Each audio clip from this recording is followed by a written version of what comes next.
संत रविदास जी का जीवन परिचय परिचय। संत रविदास जी का नाम भारतीय संत परंपरा में अत्यंत आदरणीय है। वे भक्ति आंदोलन के प्रमुख संतों में से एक थे। उन्होंने अपने उपदेशों से समाज में समानता, मानवता और भक्ति का संदेश फैलाया।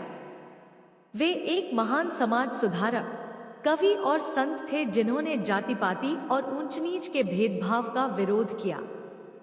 जन्म और प्रारंभिक जीवन। संत रविदास जी का जन्म सन 1485, कुछ मतानुसार 1398 में वाराणसी, काशी के सीर गोवर्धनपुर गांव में हुआ था।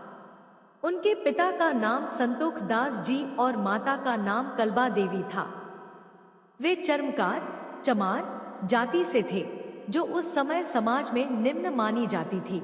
शिक्षा और साधना। बाल्यावस्था से ही रविदास जी का मन भगवत भक्ति में लगा रहता था। वे साधु संतों की संगति करते और ईश्वर भक्ति में लीन रहते। उन्होंने जाति पाति से ऊपर उठकर मानव एक समान है का संदेश दिया। भक्ति और विचारधारा। संत रविदास जी निर्गुण भक्ति परंपरा के संत थे। वे भगवान को निर्गुण, निराकार और सर्वव्यापक मानते थे। उन्होंने ईश्वर को प्रेम और भक्ति से पाने की बात कही। उनका प्रसिद्ध भजन मन चंगा तो कठौती में गंगा उनके विचारों की गहराई को दर्शाता है।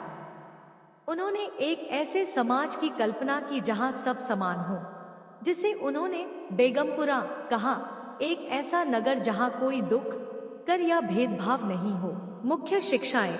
1. जाति और ऊंच नीच का विरोध। 2. सच्ची भक्ति और सत्य जीवन का महत्व। 3. मानवता, समानता और प्रेम का प्रचार। कर्म और भक्ति को एक साथ चलाने का संदेश। साहित्य और रचनाएं। संत रविदास जी के कई पद गुरु ग्रंथ साहिब में भी शामिल हैं। उनकी वाणी में गहरा दर्शन और सहज भाषा का प्रयोग मिलता है। मृत्यु। संत रविदास जी ने लगभग 16वीं शताब्दी में अपने शरीर का त्याग किया। आज भी उनके उपदेश और भक्ति भाव लोगों के हृदय में जीवित हैं। संक्षेप में, संत रविदास जी ने समाज को सिखाया कि ईश्वर भक्ति और मानवता में कोई भेद नहीं है। उनके विचार आज भी समानता, प्रेम और सत्य की प्रेरणा देते हैं। क्या आप चाहेंगे कि मैं इसका संक्षिप्त 1 मिनट का भाषण या कविता रूप में संस्करण भी बना दूं?